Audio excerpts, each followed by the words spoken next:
Mac Power Users, episode 683, Automating Production with Ian Byrd.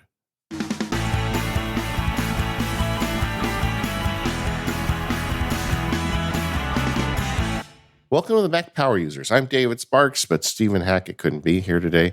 But that's okay. I've got a friend here with me today. Welcome back to the show, Ian Byrd.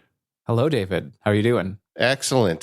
Stephen is working really hard on St. Jude stuff this week, and I told him, take the week off. Do that. That's more important. And when we discussed that, I thought, you know who I'd love to have on to catch up with is Ian Byrd. You're one of my favorite guests, Ian. I have to admit it. Don't tell anybody I said that, though. I'm honored to be on. Yeah, Ian and we both were in Orange County for a while, but now you're up in Portland. Ian is a teacher. He specialized in teaching gifted children. And from there, he went on to form a business where he teaches teachers how to teach gifted children. That was a lot of teaching there, Ian. Yes. Yeah. Well, I've actually moved out to Astoria, Oregon now. Wait a second. Is that where they did the Goonies? Yeah, the Goonies, Short Circuit, Kindergarten Cop was filmed. There's a surprising number of movies filmed in the small town. I loved that Goonies movie so much when I was a kid. I think, do you have a couch or something, Ian? Is it okay if I just show up one day? I need to get up there and see the Goonies. Don't they do like a thing every year for the Goonies too? Well, the big thing is somebody new just bought the house where the movie starts. Yeah. And for a long time, the person who owned it did not appreciate the attention. And Sure. So it was like really hard it is like on a residential street and it's not really a good tourist spot. But yeah, so there's a new person now who I guess is excited to make it more fan friendly. I had a trial once that was like 10 minutes away from the E.T. house, And, yeah. And because that's like on the internet. And I thought so often about just driving past it one day after court. And I never could bring myself to do it because I thought it was just a little bit too creepy, Yeah. Yeah. When someone's actually living there, yeah, it's a little creepy. Yeah, exactly. Well, either way, Ian, he's a teacher who teaches teachers. And since the last time he was on Mac Power Users, he's changed the business fundamentally. COVID, I'm sure, had an effect on that. But also, I think that was just kind of the trend you were heading anyway. So today, we're going to be catching up with Ian about his gear, his business transformation to basically online learning. We're going to be talking about video and recording and production workflows and automation, and we got a bunch of stuff in the outline, gang. So hopefully we got something for everybody today. And thanks so much for coming in and filling in on the week Stephen couldn't be here. Yeah, no problem. All right, so Ian, it has been years. What gear are you using these days? Yeah, so for me, the biggest change was moving from a lot of traveling to now I have a little home office. We bought our first home during the pandemic. And so it's the first time where I've really had a space. So I've moved from a laptop-centric setup to having a Mac Studio on my desk and like a whole built-out setup. And I'm loving it. It's like it's the only Mac desktop I've ever owned.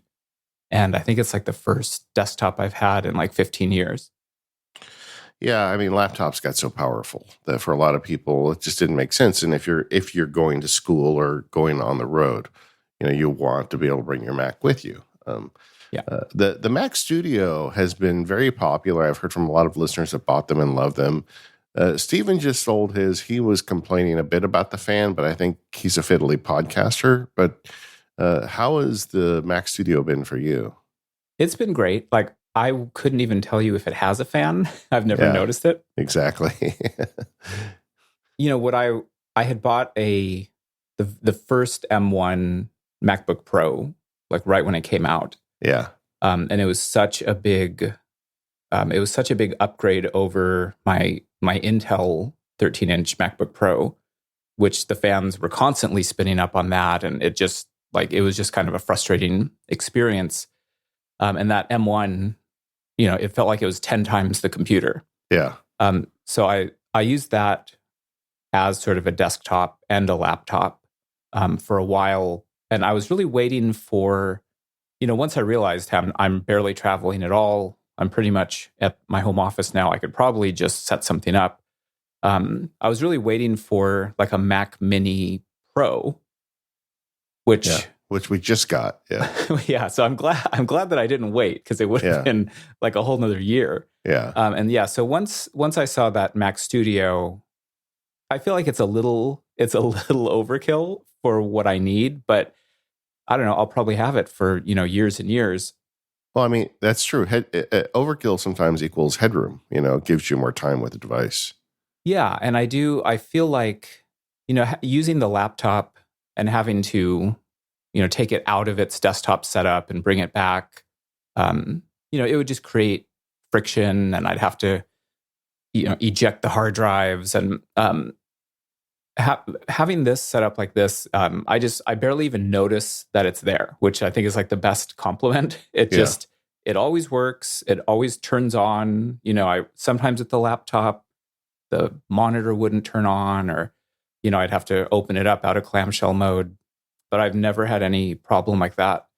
So that's what I really like about it, is it just works. It never, it has a lot of headroom for me. So yeah, I'm really happy with it. I don't think that I'll replace it for a while. Yeah, I bet you get years out of it. The listeners are tired of me saying this, but I really feel like with the transition to Apple Silicon, we're going to get more lifespan out of the devices because there's just fewer moving parts.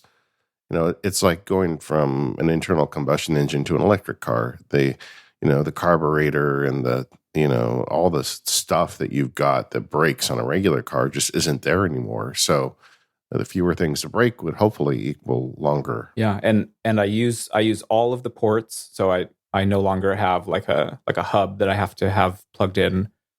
So I appreciate all that. I don't really use the SD slot, but maybe someday. Do you keep it on top of your desk? I just bought a mount because I added some speakers, and now I feel like there's too much stuff. But I haven't got around to installing it yet. Yeah, I really think that Mac Studio is a great computer.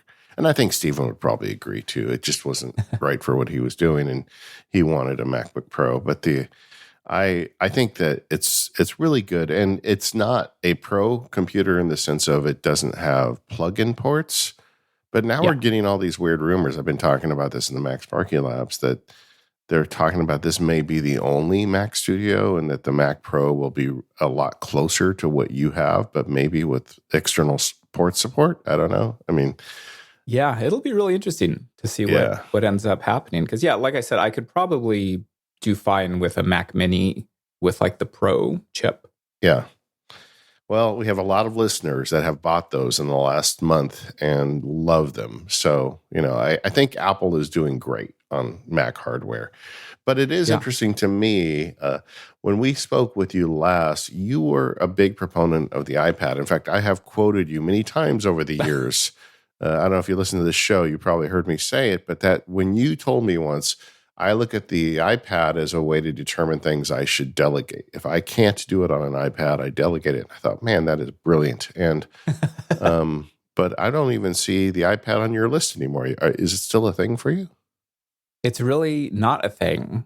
I have a 2018 iPad Pro, so it still has the Lightning port and the home button. Yeah, that's the one I have. Yeah.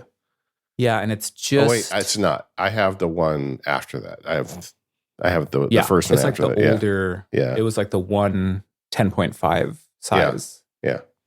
And what I found was I couldn't quite do all of the administrative stuff that I was like trying to use it, to use it as a delegation machine. There were a lot of... there were occasional emails where I would leave it in the inbox because I wanted to like take care of it once I got back to my real computer. Yeah. And that just became, especially once the M1 MacBook came out, it just felt like it was too much friction to have two totally different workflows.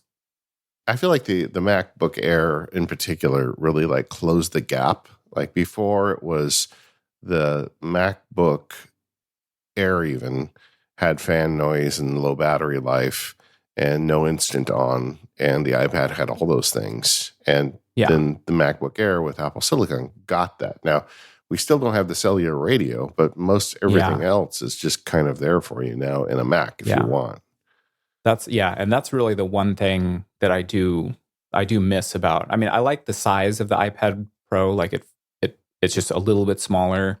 But yeah, I do miss being able to just connect anywhere. I end up just using my phone and tethering, but yeah, I feel like there were enough apps that were missing like some bit of functionality on the iPad that I just kept running into that problem where maybe it's like 15% of the work I can't quite finish and I have to like remember to do it somewhere else. If you look at the rumors, it sounds like Apple is finally about ready to start using their own modem in the iPhone. Oh, And I really hope that means that once they have that technology nailed down, they can put it into Apple Silicon on a Mac. It feels to me yeah. like, I mean, once you own the modem, then what's the reason not to put it into a MacBook as well? I do also have the MacBook Air, the M2, and it's fantastic. But yeah, I would love something even smaller. And yeah, if it had a cell connection, that would be like an instant buy. Yeah, are you like? There's a lot of people that would love like the return of the MacBook. What's Gray call adorable? The MacBook, the little 12-incher that they had Yeah. and didn't have. I've never had anything smaller than a 13 because I've always just had the one machine. But now, like having the desktop that can like be the desktop, it makes me wish that the laptop was even more portable and like, more to that side of the spectrum. I forgot to ask, what kind of monitor are you using with your Mac Studio? It's an LG ultra wide. I can give you I don't know the model off the top of my head. Sure. But I think it's 38 inches. Wow. It's one of those bendy ones, right? It kind of curves around. It curves a little bit. I'm used to it now, but whenever anyone comes into this room, it's the first thing that they comment on because it does look like two monitors next to each other. And that I really like this size because I can have two apps open side by side and they're like fully functional. I had a 4K, more like standard size, like a 27-inch 4K Dell for years. And I could put two apps next to each other, but as soon as I like started opening sidebars and stuff, it would get a little too constricted. So with this setup, I can really work in two apps at the same time.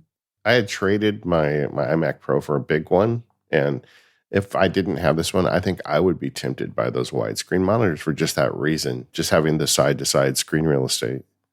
It took me a long time to actually buy this because I feel like it's very hard to shop for monitors. It's hard to like go to a place and see a bunch of options. And then like on Amazon, they all have like different versions of their specs. And like it just becomes very hard to compare, monitors across companies and even sometimes from the same company. Yeah. And then Apple just has so few options that none of those really work for me. Was the Studio Display for sale when you bought that one? No, I had bought this back when I was still using the laptop. Do you think you'd be tempted by the Studio Display, or are you hooked on the widescreen now? I don't think it's big enough. Is it 27-inch still? Yeah. See now, I would have to have something bigger now. How do you do window management on super wide? What do you have an app, or how do you get things where you want them with that much real estate? Yeah, if something becomes full screen, it is ridiculous. The only thing is like a video editing app that can be useful sometimes to have all that horizontal space. But yeah, if Safari opens up full screen, it's really disorienting. Yeah, and probably a lot of dead space too. Yeah. Oh yeah. So I use Moom, Moom, for window management. It's pretty simple. I just have like move the window to the left half, move the window to the right half. And then I have like a center 50% setting. And then I actually run all that on the Stream Deck. So I can just push a button and it moves the windows around. Okay, so let the record reflect that at the 15-minute mark, we started talking about Stream Deck, just so everybody knows. Did you know that Moom has Apple script support? I wonder if I actually am now thinking about how I got this hooked up into the Stream Deck. No, I don't think I knew that. Yeah, it is really great. So, and it's like a one-line script. And rather than me try to explain AppleScript on the podcast, I'm going to do it on the blog. This is the second week in a row I've given myself a deadline, but there's a very simple script. So if you set up like your favorite, like when you do video production, you set the windows just the way you like. In Moom, they have a feature where you can save it as a setup. Well, you can call that setup with one line of AppleScript. And I do that all the time in like Keyboard Maestro scripts, but you could also just put it on a Stream Deck button where you just push a button and say, okay, I'm going to do video production. And it not only does it put the windows where you want them, it actually calls the apps, and it's very clever. And, I've thought about adding a smaller Stream Deck that just has a set of buttons that I use all the time, because I have all these profiles on the Stream Deck. And some of them I haven't added the window management buttons. And then I'm like totally lost when they're not there. Yeah. So I've thought about like adding a small one that just has some of those like core features I use all the time. Yeah. I should not say anything right now. Are you a multi-Stream Deck person? Yeah. I have two of the big ones. Oh. Yeah. We had it's a long story, but I got one of them used, but it's like I have to explain myself. But yeah, I have two big ones, and one of them is completely static. So it's always the exact same stuff, which has things like, lighting and windows or setups on it. That's what I call it, stuff like that. And then the other one changes based on the context of what I'm working on. But yeah, no, I totally get that, because I do find myself like copying and pasting the same functions into multiple profiles. Yeah. I mean, if we're going to be technical, I also have a Stream Deck Plus, which is the one with the dials, and I have a pedal too. Oh, yeah. So I'm, I have a problem, Ian. Well, now I feel good about buying the second one. Yeah, it's okay. It's just tell your wife that Sparky said it's okay. But well, we went down a rabbit hole there. But I do think like there's a lot of window management tools, but Moom is one of the few I know that does a good job of allowing you to call it via AppleScript, which then means you can call it with a shortcut. You can call it with Keyboard Maestro. You can call it basically with any automation tool on your Mac, and you can even attach it to a Stream Deck button. So if you want to do setups with Moom, that's the trick, to use that little AppleScript. Okay. Yeah, I'm gonna have to look at that now. The other thing that you've got that's weird is you're using a Wacom tablet as your main input device. I mean, we hear from folks with the ball mouses. We hear from folks with a lot of different input devices. I think you're one of the few that's ever come on that uses the Wacom tablet as your mouse. For a while I had a vertical mouse, because I get don't like even a know shoulder. What that is. Well, like if you think about how your hand rotates you hold down, it's like sideways. Yes. Yeah, it sticks up. Yeah. It's pretty awkward to use, so I ended up not using it for very long. But yeah, I get like a shoulder pain if I'm using like a trackpad a lot with my right hand. So yeah, I had seen, I think CGP Grey uses, I think that's who I heard about it first from. Mike, I think, is the only other person I know that does that, but I don't even know that he does it full time.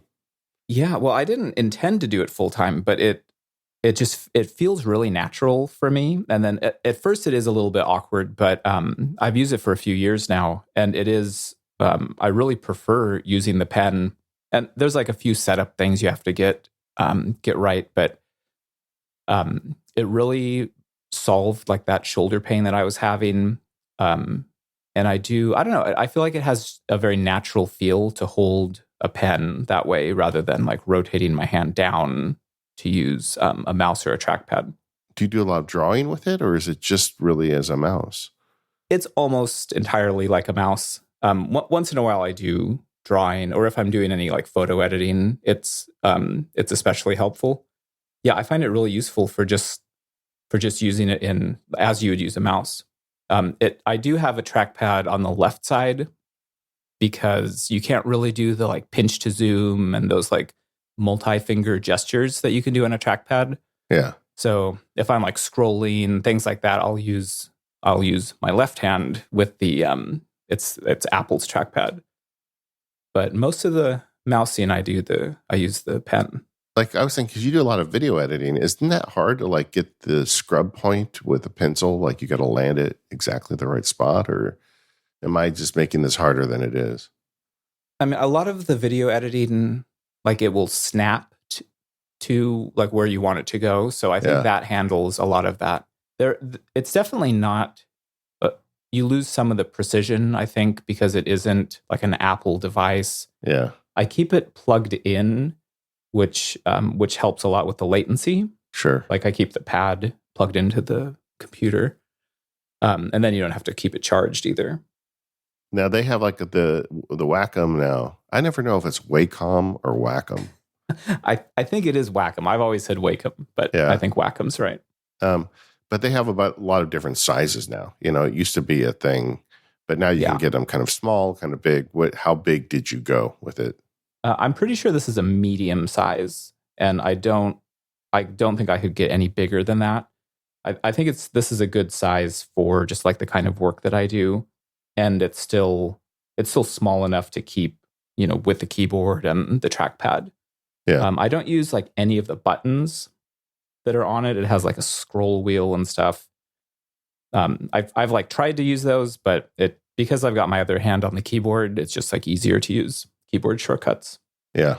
It does have the pen has a couple different like clicking spots. So I do have like a right click option on the pen. And then they also have the Wacom like Cintiqs where it actually is a display, but that's not what you're using. Yes. You're just using the simple one. Now, give me just for people out there listening and thinking about this, what are the parts that are delightful and what are the parts that still are frustrating of using a pen tablet for your mouse? I mean, the delightful thing, the big part is that I don't have that like RSI popping up at all. Not injuring yourself is always good. that is very delightful.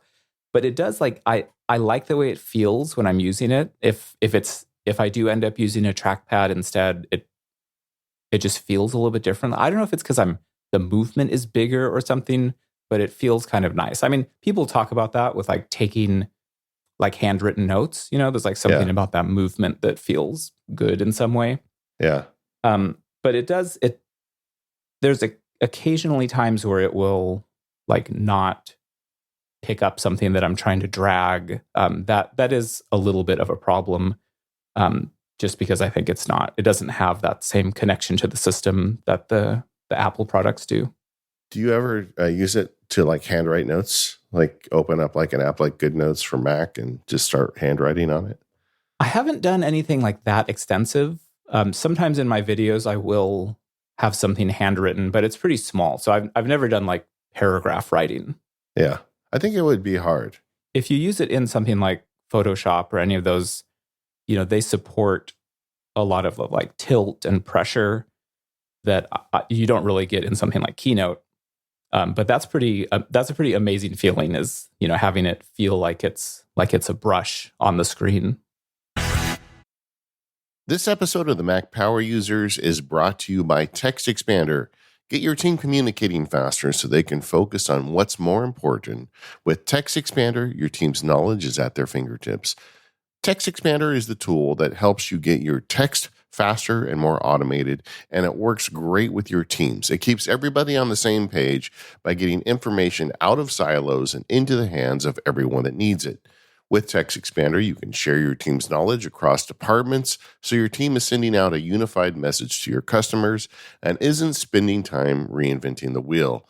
Common messaging is so important, and Text Expander makes that so easy. Here's how it works. First, you store it. You take your company's most important used email, text, phrases, messaging, even URLs, and you put them right inside Text Expander.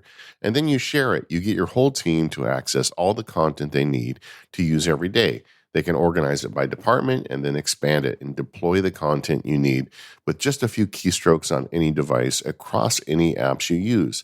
Anybody on the team that uses TextExpander always gets the same messages, phrasing, URLs out to the public. It's the way to do this. It works so well. I've heard from a bunch of listeners that are using it in their companies, and you should check it out too. You can look like a hero. You can make things easier. You can make things more accurate, and you can do all of that with TextExpander. It's really that easy. And it's available now on Mac, Windows, Chrome, iPhone, and iPad. And show listeners get 20% off their first year.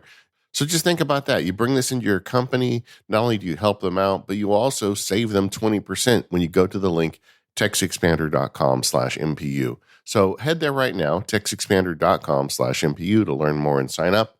And thank you, TextExpander, for all of your support of the Mac Power users. Ian, we were talking before the show recorded about the change in the nature of your work. So, historically, once you left the public school system and you started teaching teachers, you spent a lot of time on airplanes and in hotels going around to districts and kind of giving live sessions. But even before COVID, I got the impression that was wearing thin on you.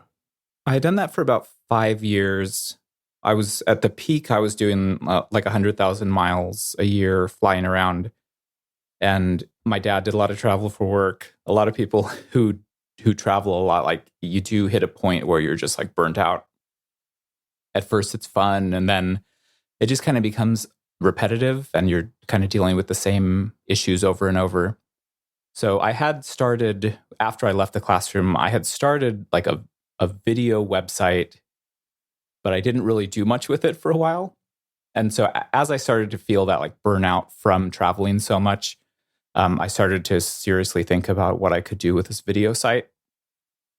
And at first my idea was to move my presentations onto video format. And so I did that for a little while. And then, what I came to realize was that teachers don't really want to listen to somebody talk about ways to improve their teaching. Like what they really need is just something that takes the work off their plate. So I started moving from creating videos that were for teachers and started making them directly for students so that teachers could just play them for either their whole class or really like my target was, what do you do with these students who they already know what you're teaching? As a teacher, you always wished for a second teacher who could take those students and go do something else with them. Sure. And so that was kind of the mindset, was like this, if I make videos that are really step by step and clear enough, you could offload groups of students and have them kind of work through this, listen to me giving directions, and then work through the tasks. And then as the teacher who's actually there, you can go by and check in on them and answer questions and give tips and things. And so that video site transformed into something where these are actual like lessons that I have written out. I've broken them up into steps, and you can just assign them to students who need something different. And how's that going? Well, so I started this in like 2018 was when I really like started to make this move, and going from speaking to districts, like it's a kind of a long process to step away from that because I mean, I know you do presentations, like they get booked out a year or sometimes even more in advance. So we had our kid in 2018, that really put the pressure on, like, I don't think I want to be traveling this much with a newborn and all, having my wife have to handle all that while I'm gone. So I really started emphasizing this online site. And it started to take off pretty immediately. And like that fall, I had the feeling like, okay, I can start saying no to all these speaking engagements for the next year. And so strangely enough, I had it timed where like November of 2019 was my last scheduled speaking engagement. And I was able to like move over to the video income at that point. Sure. So then when COVID started, like 3 months later, I was like very fortunately already doing like a virtual style learning.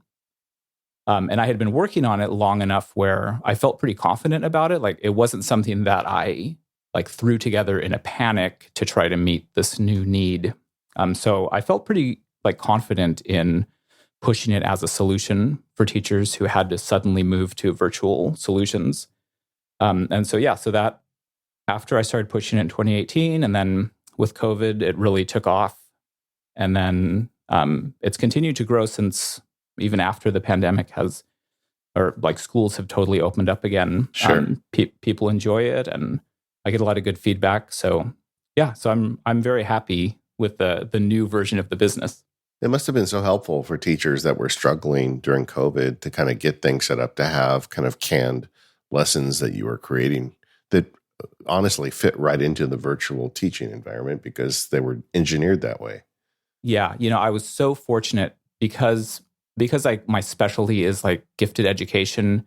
A lot of districts, the way that they handle that population is they have like one specialist who will travel from classroom to classroom, or sometimes even from school to school, and meet with kids throughout the week.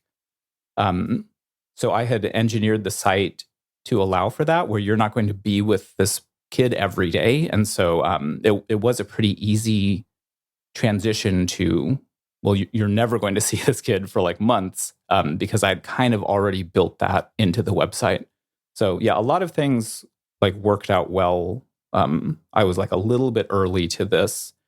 It felt really good to have something that teachers could just use. And I think it did help a lot of people.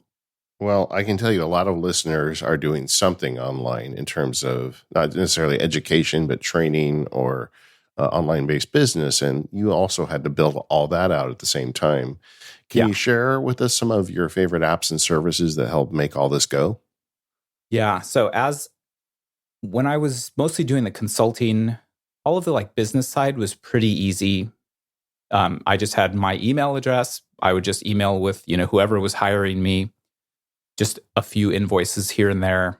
But as it started to move to the online version, I would get a lot of like small orders, like one teacher in a school district wanted to buy it. Support issues started to pop up. And moving from I handle everything in my own Gmail account to like, okay, how I have to bring somebody else on. How do you expand beyond that? That was a real, like, that was hard for me to find a good solution for. And at first, Gmail has like I think it's called Delegate, where you can sort of share your inbox with somebody else. But that like hits a limit really quickly because I think you can only do it with one person, and you start to lose the ability to like find, go through the records and like find what people have emailed before. So I eventually settled on Help Scout. And this has, I've been with them for like 4 years now. And it's kind of like a ticketing system, but it's really like the core, like record keeping place for the business. I have one other person who handles a lot of the, like the basic support, and she helps a lot with purchase orders and just kind of like helping people through the purchasing process. And with Help Scout, she has her own account where she can log in. I can log in. Sometimes I have a third person who can log in, and we can all see all of the different messages that have been sent in. And you can make like different boxes. I have one for support, one for purchase orders. So you can like filter things into certain buckets. Yeah. That's a popular service. I mean, software developers use it, but also online sellers use it. Yeah. And it's so helpful because you can search in there. If you bring up a customer, you can see all the conversations you've had with them. And so it's really helpful if somebody emails me and they have this question and I have no idea what they're talking about. You can pull up a lot of that context really easily. And you can plug it into like everything I do is like based around WordPress. So you can plug Help Scout into WordPress, so I can pretty quickly like see that person's account in WordPress from within Help Scout. So I feel like Help Scout really helped me figure out how do you handle as your service like starts to scale. How do you handle this instead of just using your own Gmail account? Yeah. And then when I've needed to add a third person, you just give them a login and they can pop in. You can, if they go somewhere else, you can just remove their account and everything just stays in there. And how long have you been using it? I just got an email from them saying I had been with them for 4 years. Okay, so it's proven for you. Yeah, it would be hard to move off of it at this point. All right. And we use it. I hook it up with Gravity forms. And so when somebody wants, most districts pay with a purchase order, so they can fill out this form on my website, and then it just collects all that data and it pops up in Help Scout, and we can handle the purchase order. It's funny because years ago this was like multiple people and software, and now it's just like you go online and find a service and they all talk to each other. Yeah, I mean, I think sometimes they're all subscription services, like they all cost they add up several hundreds of dollars sometimes. But when I think of it as, I'm like, I would have to like pay a full-time person to do some of these things. $200 a year or something doesn't feel like that much money when you think of it as like I'm like hiring somebody. Yeah. How many people are on your team at this point? I have one person who's been with me for like 4 years. And then I recently brought on another person to help with she's like helping me find like missing pieces in lessons and kind of going through. So she's working part-time, but it's two of us who are doing most of the work. Sure. And how do you invoice? At first I used FreshBooks, and then somebody told me other people were using this tool called Wave, and Wave was free and FreshBooks wasn't free. And I had started to reach a point where FreshBooks was kind of becoming more and more expensive. So I use Wave. One of my favorite things about Wave is they have you can just pay the invoice directly with a credit card. Not a lot of schools use a credit card, but if they do want to use a credit card, that always becomes this problem because I have a subscription service and the school credit card doesn't work with the subscription. So having Wave have this ability to just pay through the invoice has helped solve that weird problem that I have with schools. Sure. Yeah. But yeah, it's just another great tool where once you get the system running, I have all the previous customers are in there. It just becomes easier year after year because you just have so much of the system built out. You don't end up having to do as much, data entry. Sure. And it's just a question of finding the right mix, right? And yeah. Not everybody knows it right away, but I always like talking about it with guests because I feel like once in a while something can help somebody out there. Is there any other bits of software you use to hold all this together? So my favorite service that I use is called Earth Class Mail. And I ran into this problem back in 2016, I think, when I was last on the podcast. My wife and I were in the process of moving, and we were trying out a bunch of different cities. So we didn't have a permanent address for 6 months. And that becomes a problem when, I get paid mostly through paper checks from school districts. So I had found that there are these services that basically act as your mailbox, and they will scan your mail that comes in. If you get a check, you can authorize them to deposit the check. So once the site started growing and I was getting lots of relatively small checks instead of one or two big checks, I had to figure out a new solution for cashing all these checks or depositing the checks. So Earth Class Mail gives you an address. You can have everybody send the mail there. And the address just looks like a suite. It doesn't look like anything different. And then they scan all the mail. They have a pretty nice app. And so I can get notifications when mail comes in. And then they'll overnight the checks into my bank. And so this has taken so much work off of my plate of opening envelopes and signing checks. Because it all just happens behind the scenes. And then I can just open up the app and say, oh, look at, these checks have come in. And it's a fun notification to get that they're depositing a check. Oh, yeah, definitely. Right. And I was looking at this website. We'll put it in the show notes. This one is very reasonably priced. I've looked at different services like this over the years. Yeah. And this one starts at $19 a month for personal and up to $80 or $79 a month for an organization. But Yeah. you can spend a lot more money on services like this. Yeah. And there are there's a little bit of nickel and diming, as you get more mail and but yeah, it's it's one of those things where it's this much money, but it's so much work off of my plate, and it basically acts as like a mailroom for me. I know that you also are a ConvertKit user. Yeah, so I've jumped around for ConvertKit is the like email software that I use to mail the mailing lists, and I've jumped from like I was on Mailchimp originally, I jumped to something called Drip, and then I've ended up on ConvertKit now for several years. But I do have a bunch of different mailing lists, so having a solution for targeting like different people based on what they're interested in is really helpful. And what I like about ConvertKit is they have these like visual tools where you can kind of like set up like a route where if somebody has this tag, you can send them down this path or send them down a different path. So it has a nice like visual system for deciding like who's going to get which emails and which mailing list they belong to.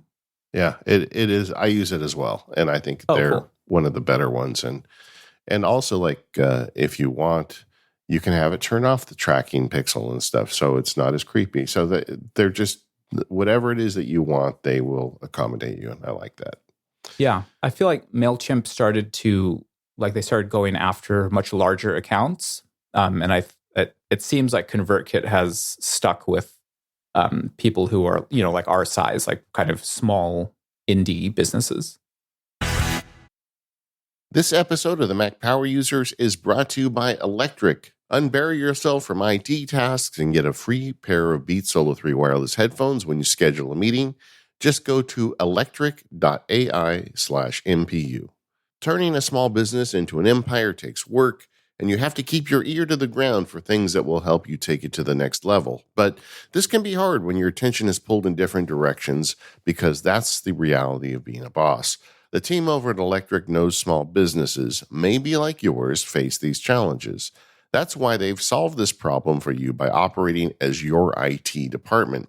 Instead of spending your time sorting through unused application licenses, setting up employee laptops, and answering never-ending IT questions from your team, you can build that empire. With Electric acting as your IT department, you can get back to what you're good at. Plus, you get a really cool IT platform to see and manage everything. Look, just because you can do the technology doesn't mean you should do the technology. When you're running a business, you need to be focused on what that business does, not being the IT person. You can farm that out to Electric and let them do that for you. I can tell you there were several times in my career where I was relegated to being IT, and I think it really hurt me. It hurt my career, and I could have done better legal work, frankly, if I wasn't spending the time also being the IT person. So Electric would have been great for me back in the day, and I think it could be great for you too. And for Mac Power Users listeners, Electric is offering a free pair of Beats Solo 3 wireless headphones for taking a qualified meeting. Just go to electric.ai/MPU. That's electric.ai/MPU. Go there now and get your free pair of Beats Solo 3 wireless headphones for scheduling a qualifying meeting. And our thanks to Electric for their support of the Mac Power Users. Ian, so we spent the last segment talking about how you make the business work, but at the end of the day, you are a video recording and production guy. You're making videos for these kids, and quite a few of them. Yeah, it's changed a lot, over the years, like figuring out what works in this specific situation. And I found that, keeping it simple, it shouldn't be like a Pixar movie with like all this animation, and like really like highlighting what it is that I want students to be doing next. So like for all my visuals, I end up just using Keynote, which helps me to really keep things simple. Like the lack of distractions within Keynote, I think helps me to move faster and I think make better videos for kids. Yeah, all right. I want to talk about that for a minute before we move on, because Keynote, it continues to be an application that can do so much more than give a presentation to a live audience. Yeah. And I use it all the time as well in field guides and other stuff I make, because it's just like a no nonsense application. But at the same time, you can do some fairly sophisticated things with Keynote. Give us some examples of the ways you're using Keynote in your videos. Yeah, well, I mean, I get so comfortable with Keynote that I end up using it for things, that it's not just going to be a presentation. Sometimes I will use it to make worksheets. Like I find it easier than Pages if you're moving a lot of objects around.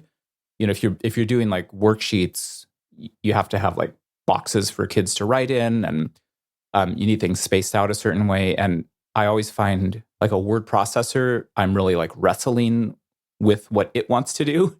But with Keynote, you can set up the slide to look like a piece of paper, and then I find it much easier to use those like shapes and kind of use it as a layout tool. And then you can just export the slide as a PDF, and nobody knows that you did it in Keynote instead of some like word processor. Yeah, and those auto layout guides are so fast in Keynote. It really makes it just ridiculous how fast you can lay out a decent looking page. Yeah, and that's something I use, like Keyboard Maestro and different tools to create some additional keyboard shortcuts when you're doing that kind of layout. Sometimes Keynote doesn't always have the shortcuts. So yeah, I used to use ScreenFlow as my like video editing tool. And that came out of like originally I was like doing my presentation into the webcam, and then I had Keynote in the background, and ScreenFlow is really good for that. But I eventually decided I didn't want to put my face in any of the videos, mostly because it would add so much complexity when I would go back to edit the videos, because sometimes I just want to change a word that I said, or just like one sentence could be clearer, and having to go back and like put the right shirt on and like reset up the lighting. It was just I would end up making worse videos because I didn't want to go to all the trouble to make them better. Yeah, making a little edit when your face is not on the screen, for anybody that's never done it before, is like 50 times easier than doing it when you have video running, because there's almost no way to hide a chop when you see the person's face. Like, humans are programmed to see that. And you can really disguise an audio edit, a lot easier than a video edit. And so as I started to move away from having like multiple videos on the screen, ScreenFlow's like main like benefit was no longer there for me. Yeah. And so this was about the time Descript came out. And Descript has this like completely different workflow, like nothing I had ever seen, where as you're recording narration into it, it is like typing out the words almost as you're saying them. And then you can go in and edit audio as if you're editing writing. Like, you can select words you've said, delete them, and it all affects the audio as you're working with what looks like a script. Yeah. And this, like, I was like, oh my gosh, this is like, it's a total game changer to be able to see the words that you're editing instead of having to constantly be playing it and like trying to find out, where am I in this video? You can just, scan it like you can scan a document with your eyes. So I was like, this is a total game changer. And then the other thing that Descript has is I figured out that you can copy a slide from Keynote, and like in Mac OS, it will treat that slide just as a JPEG. And then you can paste it into Descript. So this let me like design the slide. And then rather than having to export the slides as JPEGs from Keynote, I could just select the slide, and then I can select the text in Descript and just paste. And now if I play it, that slide will appear, as I'm saying those words. And I feel like this like 10x'd the speed that I could make videos. because I didn't have to do these exports. I didn't have to like figure out where do the words end. And it also removed even more temptation to do a lot of animation because I'm just copying static slides and pasting them over the words. And you can do some like basic transitions in Descript, but it really helped me to, I think, simplify and clarify these videos and to put the emphasis on what are students going to be doing at the end of each video. Descript is just so powerful for this type of workflow because it's text-based, not waveform or video-based. And every editor I've always worked with has, used that old-fashioned tech, right? But with Descript, you can literally just go and edit a text file, in essence, and change the audio. I've actually used it for some of the stuff I've done in the labs and never told anybody, and nobody's ever been any wiser to it. But you do have to make certain changes with the way you do the video, right? You can't have, animated slides except for what Descript allows. I don't think it works that good for screencasting because there's too much motion in the video. Mm-hmm. And when you just start chopping it with words, if the words overlap like motion or a dialogue box or something, then the video jumps and nobody knows how you got there. But for the kind of stuff you're doing, it's perfect. Yeah, if I'm doing any kind of screencast, I'll still do that in ScreenFlow. And then there's still times where I will export an animation from Keynote, and then you can drag that video file into Descript.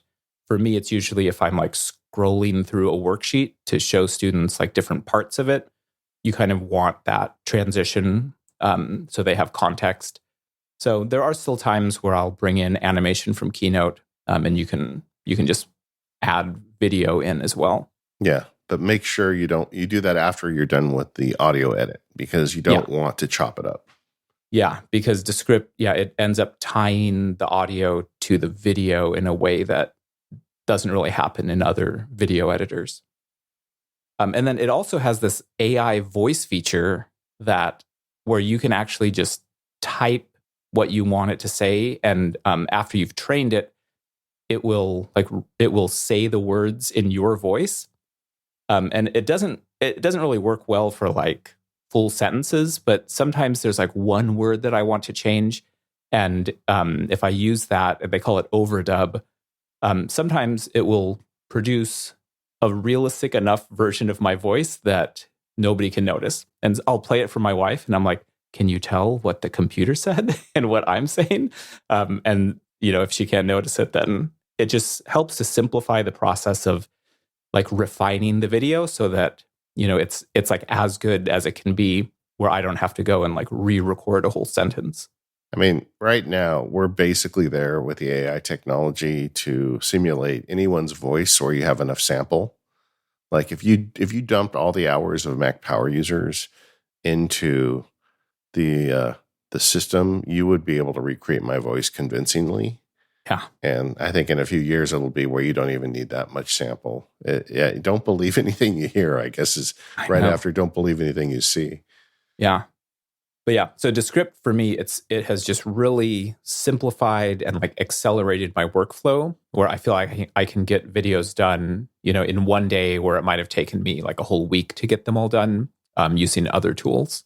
Yeah, it is. It's very powerful. And I think not enough people like give it credit because it really is such a game changer in the way it showed up, and they continue to improve upon it, I can't decide whether to, because I've got the entry level account, and I can't decide whether to keep it or not because so much of the stuff I do needs bigger tools than this.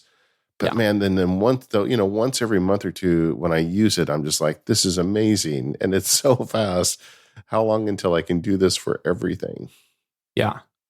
Now you've also kind of gone into automation with some of the stuff you're doing now, right? You were telling me you're a big Keyboard Maestro user these days. Yeah, I've used Keyboard Maestro for years. As I've incorporated more like web apps and those kinds of web services into my workflow, I found things like Keyboard Maestro really help like handle the navigation in some of those apps where they don't have a lot of like keyboard shortcuts when it's a web page, and a lot of that like built-in kind of automation doesn't work. Keyboard Maestro, I mean, the one that's really amazing is you can have it look for an image on the screen and it can wait until the image shows up.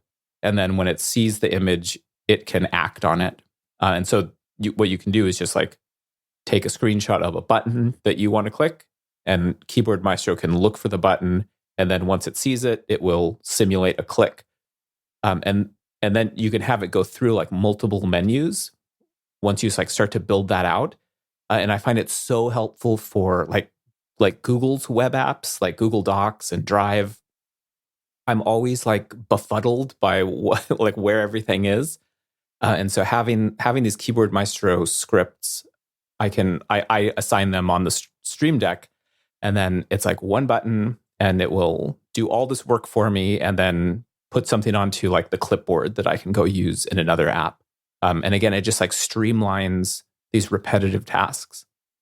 That feature is like the get out of jail free card of automation. Yeah, it seems like there's no way to automate this, but if I can just take a screenshot of the button, then Keyboard Maestro can like figure it out. And it reliably works. That's the weird thing, right? It once you set it up, it generally works. Yeah, and I didn't know, maybe it's a newer feature, but that like pause until you see the image, like macro. Before I was like I would add like a pause, like wait 5 seconds or wait half of a second. But now that it has the ability to wait until it sees the image and then click it, you can really like move through something as fast as the computer can go. I still find that kind of iffy for me. I find the actual hard pause is more consistent. But yeah, it's a nice feature. And, they just continue to add stuff like that. I mean, that's where like Shortcuts is never going to have a feature like that. Look at the screen and push where you find an image. It will also, if you have any iOS apps that you run on your Mac, that's a way that you can automate those, because sometimes those don't have any like keyboard shortcuts at all, or they don't even respond to the keyboard. So that invoicing software I use, Wave, they have an iPhone app that will run on the Apple Silicon. And I find that app is a little easier to do some of the simpler tasks, like marking something paid. So I can write a Keyboard Maestro script that just works with their iOS app because it's running on the Mac. Yeah, I just did that recently. I used Loom for some of my video stuff, like internal team video stuff. But it's the same thing. It opens up a web page. You got to wait for something to load. Then you got to press another thing. It's very manual. The process does not automate, but I just automated it using Keyboard Maestro and Recognize Image. And it makes me giggle every time I run because, you do that. That's the kind of thing you might do 5 times a day. And every time you're pecking around with the mouse, you just want to like throw the mouse through the window because it's so slow. And being able to automate that stuff makes a huge difference. And there's something fun about seeing like the menus popping up and disappearing because the like computer is like doing all the work for you. Yeah. But you get to see it happen because it's like looking for those images on the screen. Yeah. Now, do you trigger your automations with a keyboard, or do you use the Stream Decks? How do you generally get your automations to get started? I mostly have it on the Stream Deck now, which that's really helpful because you start to run out of those hotkeys that you can assign to things. Yeah. And so having, on the Stream Deck, you can make folders, and you can, especially if you have the big Stream Deck or multiple big Stream Decks, you can just keep adding all of these like really like specialty macros, that ordinarily I might not feel like it's worth it to use up like a keyboard shortcut. And then I can't remember all of them. So I really like the Stream Deck. Well, I'm going to put something in the show notes for you, Ian. It's called a double Stream Deck XL stand. It's 3D printed. It's got magnets embedded. I have one. Oh, that's awesome. I sent you a text message while we've been recording. Yes, if you look at it here, that's what that is. And the double decker. It is the ultimate enabling device. Yeah. But, then I do, like when I'm using the laptop, I don't have the Stream Deck. So I do have Keyboard Maestro as a fallback where I can still use those macros, even if it's just running them from Keyboard Maestro. if I don't like remember all the triggers. Yeah. But yeah, if I'm at the desk, the Stream Deck is really helpful to just enable me to add as many of those as I want. Yeah. Conflict palettes are still really handy with Keyboard Maestro. Yeah. Alfred, I know you use that as well for some of your automation. Yeah, Alfred is one of those tools where if it's not working, I like forget how to use the computer. It's like I'm constantly bringing it up. And one of the things that I like best about it is you can assign it these snippets. And what I use it for are when I reference a lot of like articles that I've written. And normally I end up like Googling through my own website to like try to find where that one article is. Yeah. So I took some time and like I noticed like if I keep sending people this one link to save those as snippets in Alfred, and then you can just you can give it a like reasonable name, and then as you start to type it out, Alfred just will surface that to the top, and then you can put it to the keyboard, put it to the clipboard, or just type it directly in. So that's something I use Alfred for a lot, is pasting in those like commonly used URLs. Yeah. And then again, using a lot of web services, they have like I just find that it's hard to navigate them. I forget like which button is going to take me to this feature. So I started like bookmarking all of the pages that I go to in Safari. And then you can set Alfred up so it can see your Safari bookmarks. And then you can start to type the name of the bookmark and it will like pop it up. So you can go directly to these pages that you've bookmarked. And so I name my bookmarks, if it's for birdseed, I put like a BS and then the name of the thing. So I can quickly get to all the birdseed, like WordPress pages, like admin pages. Yeah. ConvertKit is the same way. If I want to get to the rules or the automation, those are all bookmarks that I can get to through Alfred. And then that stuff syncs because it's in Safari. It'll sync to my laptop. It'll sync to my phone. So making use of those, like saving a lot of Safari bookmarks has really helped me speed up navigating those like web apps. Yeah, and they're free, right? You don't really see them. They just show up in Alfred when you search them. Another related feature in Alfred that very rarely comes up on the show, but I use all the time, is where you can have a custom search for a website. And if you just look at the search URL on any website you go to, and let's say you go to a certain like educational resource site, you can create a custom search for that. Just like Alfred can search Google, it could search that website with a very short keyboard shortcut. I'm not going to go into the details of how you do it here, but if you're not familiar with that and you use Alfred, I'd recommend spending a couple minutes thinking about websites you use frequently and adding those. Yeah, and I do actually have that set up for the WordPress sites that I run. This episode of the Mac Power Users is brought to you by Clean My Mac X. Make your Mac as good as new and get 5% off today. Go to macpaw.app/MPU. Your Mac is a crucial tool for work, education, and life. I mean, we all depend on them. And Clean My Mac X, developed by MacPaw, pursues a mission to help your machines help you. Clean My Mac X is an ideal decluttering app for the Mac that can keep it in tip-top shape. Not only does Clean My Mac X help me find large and unused files, it goes through and does maintenance on my Mac.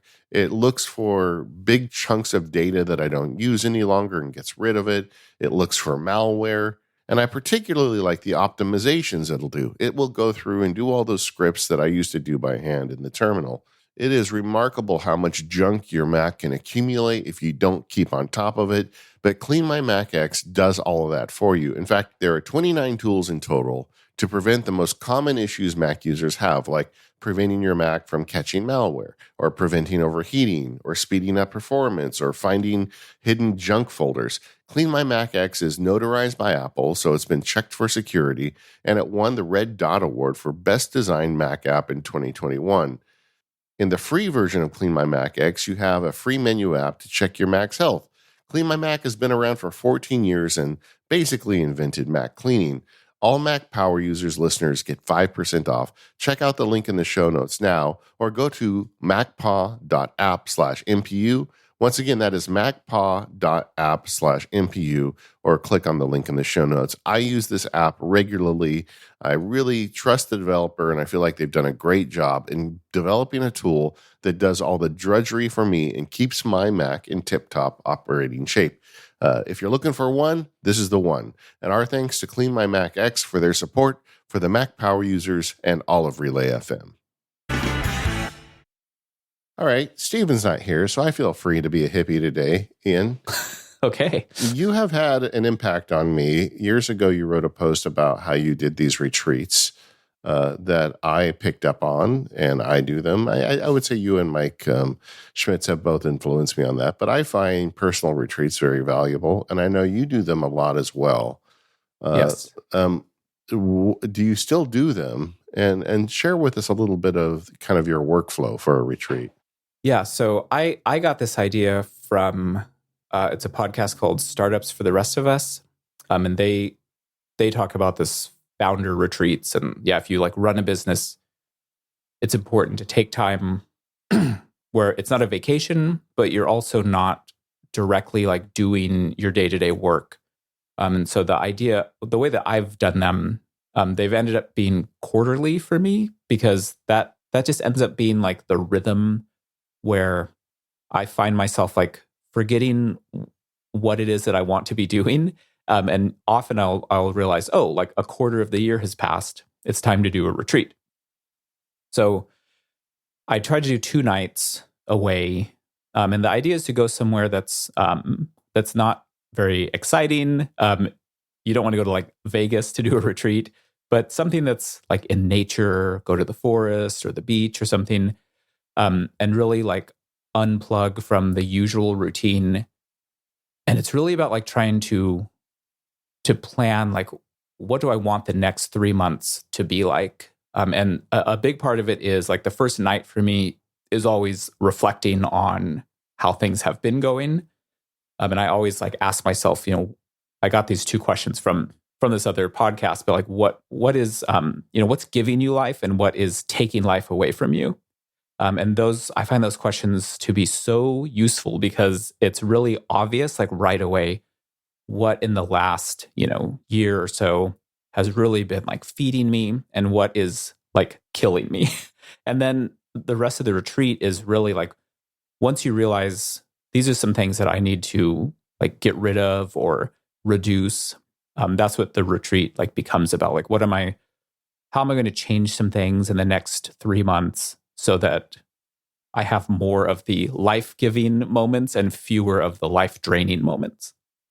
Well, I find it very useful and practical. I kind of extended it. To me, I take it beyond work. For me, it's kind of, I call it a personal retreat because I think about it in terms of my personal life as well.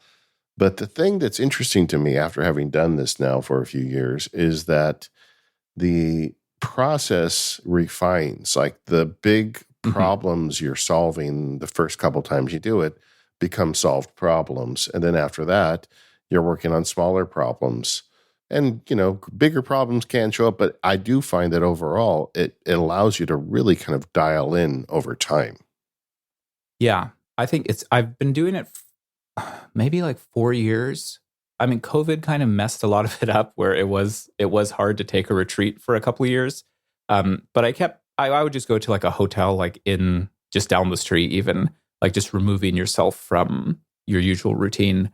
But yeah, it's hard not to also think about your personal life and like all that stuff gets intertwined. But I do find it interesting. Every quarter, I think to myself, do I need to do this again? Like I've done it all these times. The business is doing well. I feel like I've really refined what I've been doing. And then my wife is very supportive of the retreats. She's like, no, you need to go do it. And then like as I'm there, I'm like, oh yeah, I did need to do this because a lot of the times it's just reminding myself of what I want to be focusing on. Because it is, as you start to refine the business, and for me, like things are working really well, it becomes easy to start adding new stuff into, what I want to do. without really thinking about, do I want to actually add this, or am I just like feeling bored right now and I want something new to like excite me? And going on those retreats helps me to make that decision a lot better, where I'm removed from, my office and my big monitor. And it does help me realize, I probably don't want more things I have to do. And it really helps save me from myself, where I tend to keep adding things, and then I end up having to maintain all these things that I sort of added on a whim. Yeah, I think, in fact, it's a good idea to say, when I go on this retreat, I'm going to do my best to kill something that I'm currently doing, and give yourself enough space to take up a new opportunity that makes sense when it arrives. But I think it's super productive. I did a short video on it too, and I've heard from so many people over the years that do it now and love it. But you were one of my original inspirations for this. What type of technology, if any, do you bring with you when you do one of these retreats? This is something where I will use an iPad, and I try to keep the laptop at home. And my worry is always the websites are all going to crash, like while I'm away from my from my very efficient computing setup. But the iPad has enough of apps for me where I can like log into a server and like reboot things if I need to. So I do feel pretty comfortable just taking an iPad. And the iPad that I really like is the iPad Mini. It's got I have the new pen with it. I like that it's pretty hard to do any kind of work on it. It's, I'm not going to find myself going down a rabbit hole and start like implementing things, because the iPad is so inefficient for doing those. I don't have Keyboard Maestro to like whip me through Google Docs and save all that time. So this is something where I do like writing by hand. I use Notability, and I have like 4 years of notes in there from each of these retreats. And that's one of the first things I do is I'll go back and like look at previous notes from my retreats in the past. And that experience is sometimes that's like half of the retreat is just looking at last retreat's notes, where I'm like, oh, I already like thought this through, and I like forgot that I had made these decisions. Over the last 3 months, I've managed to get myself off track. And so that can be a big one. And it's the longer you do it, it's super interesting. I know you like print out your journals, right? You like make books out of them. It's evolved for me, but I do them in day one, and day one has a process where you can make books out of them. But the retreat stuff is in there, but so is other stuff too. But just like you, I find going back and reviewing it very useful. Day one does have a feature where you can easily scan. If I do, because sometimes I will handwrite some of it, and I'll just scan it into day one. It doesn't really get indexed properly, but I don't need that. I just know, I just want to go through and read them anyway, so they're there. Yeah. I really think there's as many ways to do this as there are people. Oh, sure. Yeah. But just going back and like reading what you've written to yourself in the past, I find like very illuminating, because I like forget about it so quickly. And it's helpful to like remember, oh, I've kind of already thought some of this through. I can jump off of that now instead of like having to start from scratch. Well, I find it really helpful. And I know that didn't you go on a long trip recently for one of your retreats? So back in 2019, I took a trip to Japan by myself. I have a Japanese grandma, so I'm a quarter Japanese, so I have an interest in Japan. And I did this like end of the year retreat for like a week. And I was like, this was really cool, and I had this plan to like do it every year, like an end of the year, if the business has done well, this is like a cool little celebration I can do. And then Japan closed for the next 3 years. But yeah, I did just go to Japan for a week, and I did a bunch of thinking and reflecting. And that's an interesting like additional element, is being in a totally different time zone from like most of my customers, where the day it feels like weirdly relaxing, because everyone in America is sleeping and like no one's sending me email or anything I don't have anything to worry about. But I did find myself going back to the 2019 Japan trip and like reading through those reflections, and some of the things I had written, it was like, oh, this is exactly what I'm dealing with right now, and I had already like made these decisions, 3 or 4 years ago. And going back and reading those reflections, like it does like help me like stay focused on what I'm really trying to do. Yeah. And that's why when people ask me, well, can't you just sit in a quiet room and think through this stuff? And I say, no, you have to write it down, because you have to verbalize it even through your pen. That helps you in the moment understand it more, but also in the future, it shows you some signposts that you will never see again. You will absolutely forget you thought about it before, but if you write it down, you can't escape it. Yeah, and it's really, I mean, I just had this experience, and it makes me almost laugh out loud at like, oh, like how did I not remember that I already thought this stuff through? And yeah, being able to go back and look at those notes and see what I was thinking back then, it really helps me to avoid going down paths that I know I'm going to regret later. And I honestly think that's a benefit of journaling in general. If you just do a daily journal, you find it all the time. But particularly when you're doing like a review and planning, and you're struggling with things, it gives you an easy way to find it when you do it that way. I'm going to follow up with you one day about Japan, though. We have a big plan in our house. We're going to we have Japan 2025. We've wanted to go to Japan since we were newlyweds. And we're finally getting to a point. The kids are getting older, but we want to do it right. Daisy wants to do Disney. I want to go to Kyoto. So we've got like a whole list. So someday I'm going to follow up with you on that. Disney Sea is amazing. Yeah. I just want to go. But I think the retreat thing is great. I'm going to put a link into your blog post about it, and my little video about it. I just think it's something that if you're thinking about doing and it sounds too woo-woo for you, just do it. Ian, I've talked to you about this before, and you strongly recommend getting away. But even if you just stay home for a couple days, that works too. I've done that several times, but it adds a degree of difficulty because when you're home, you're super tempted to get into production mode and not manager mode, which is what you do when you're home in front of your computer. The advantage of getting away is it really forces you just to think about the big picture stuff and not get lost in details. And every time I go offsite, I'm better at it because it's just so much easier when you're not in front of your screen. This episode of the Mac Power Users is brought to you by Fast Growing Trees. Go to fastgrowingtrees.com/MPU right now and get 15% off your order. If you listen to the show closely, you know that I really enjoy gardening. I like going out and working in the yard, and I particularly like trees. I grow little bonsai trees, but I also grow big trees.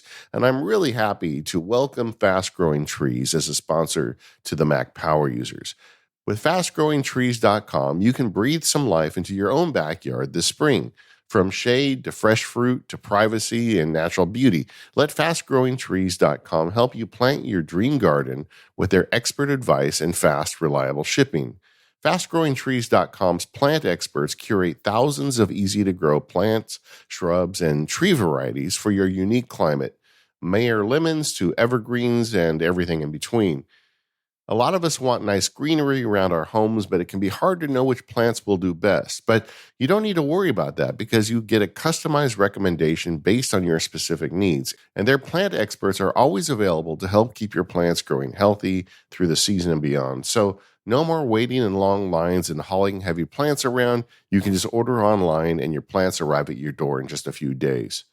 What I really loved about shopping at fastgrowingtrees.com is the variety. They just have so many different varieties of trees and plants you can choose from. And when I go to the local home center, they just have a fraction of that. I live in a hot, dry climate, so there's a lot of trees that I like that won't grow there.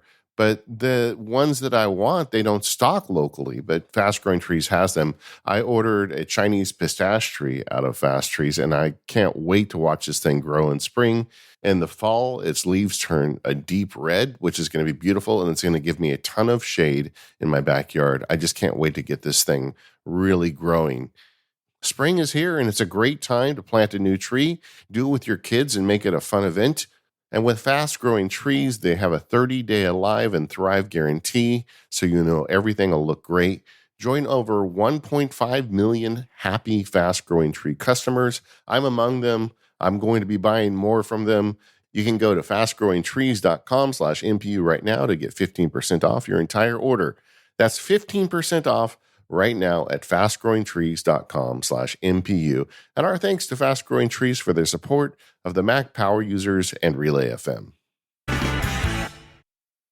Ian, I always like to end these interviews talking about a few apps and services that you use and bring you to light that people may or may not have heard of. Have you got any up your sleeve? Yes, I have a few favorites. All right. So the first one is called Trickster. And this is, it's basically just a pop-up window that you can trigger with a keyboard shortcut. And it just shows you the most recently modified or added files that are on your system. So I use this all the time if I'm exporting something out of one app, or if I've downloaded something. I can open Trickster and it will have those most recently used files right at the top of the window. And then you can, drag them into a different app. You can right click on them and open them in Finder, or, do services on them. You can do all the Mac OS stuff. But it's one of those apps that I probably use, hundreds of times a day, where I just need to get to a file that I've recently touched in some way. I used this app years ago and somehow lost track of it. I had forgot about it until I saw it in the notes. And then I went looking, and it's in the App Store. And if you have a SetApp subscription, it's on SetApp, so you already get it. But yeah. I endorse this one. That's a great little app. And there have been various ways to hack the Mac OS over the years to get you recent files and folders and things like that. But Apple keeps shutting the doors on that kind of stuff. But this app just continues to work. And I would also recommend, if you use it, use the menu bar piece of it, because I think the menu bar piece of it's pretty cool too. Yeah, and you can customize it so it'll ignore certain file extensions, or you can refine what you want it to pop up. Like I think I had it ignore like .app files, because I don't really care about those. But I use it a lot for when I export images, and then I want to use those images somewhere else. Another one that I use not as often, but it's like when I need it, it's like a superpower. And this one's called Name Mangler. Yeah. And it's like a bulk renaming tool, but it also supports like regular expressions. So, sometimes if you just need to change like the year in the file name on a bunch of files, it can do that really easily. But it can also handle more complicated like problems where you need to rename multiple things within files.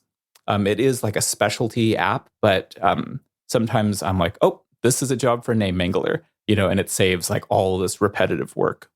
Yeah, and that one is by the developer Minitrix, who also makes Moom and a bunch of other just really great little utilities. I feel like when it comes to small utilities, Minitrix is like a seal of approval to me. Pretty much anything they make, if it's a problem I'm working on and they make a solution for it, I will use their solution, because it's just always the best, Yeah, it's just so nice to have these like little tools that solve like one problem, but they solve the problem completely. Like there's no little edge cases that it can't handle. Yeah, last year they came out with one called Menuware, where you right click and it puts the menu wherever your mouse is. Oh, really? I love that. I love that app so much. And they just got a bunch of stuff like that. And like I said, they make good stuff. I'll put that in the links to Minitrix. You can go there and check out all their apps. Yeah, and then my third thing is actually a piece of hardware, and this is a travel router. This is something I saw Ben Thompson had mentioned, using a tiny travel router so that his kids could access like plain Wi-Fi, but he only had to buy like one plain Wi-Fi account or something. And there was no more information. So I went on this hunt. I was like, what is this thing he's talking about? And so I ended up buying, this one is called Slate, and it has this like a whole bunch of letters and numbers. It's like the least Apple experience trying to figure out which of these versions to buy. Like it's totally unclear which one is the best and what the difference is. But this one has worked. So the thing that this will do is like, if you're traveling, especially if you have like a family with you, you can connect it to like hotel Wi-Fi. And then once it's connected to like the Hilton Honors Wi-Fi, you can have it rebroadcast the Wi-Fi signal on a network like of your naming. So the way that we've used this is you give it the same like username or network and password as your home Wi-Fi. And then it will, it'll broadcast that. And then all of the devices that you have will see it, and it just thinks that it's at home, and it will just automatically connect to it. So you only have to connect to the hotel Wi-Fi once, and then all of the devices just automatically connect to this little travel router. And so this is like, it's very convenient to not have to log in with every single device, but it's really useful. Like we have a Nintendo Switch that we travel with. That it has a hard time connecting to things like hotel Wi-Fi. Yeah. But it's already connected to our home network. So it just sees that and it's logged in. Or like, so once we took an Apple TV with us, and then that's like really easy to get the Apple TV online. Well, those are some great picks there, Ian. Thank you for sharing. Thank you. Yeah. If people are interested in hearing more about what you have to do and what you have to offer, where should they go? So I write at birdseed.com, Bird with a Y, which is my last name. And then I do videos at birdseed.tv. And those are the main places to find me. Well, either way, Ian, thank you so much for coming in today and updating us. Congratulations on all your success. It's well-deserved. And I'm sure you're doing a lot of good out there with all that great content. For people interested in learning, make sure you head over to birdseed.com. That's the great place to get started in there, learning about what Ian's up to. Want to thank our sponsors, Tech Expander Electric, Clean My Mac X, and Fast Growing Trees. Stephen will be back next week, gang. And until then, we'll see you next week.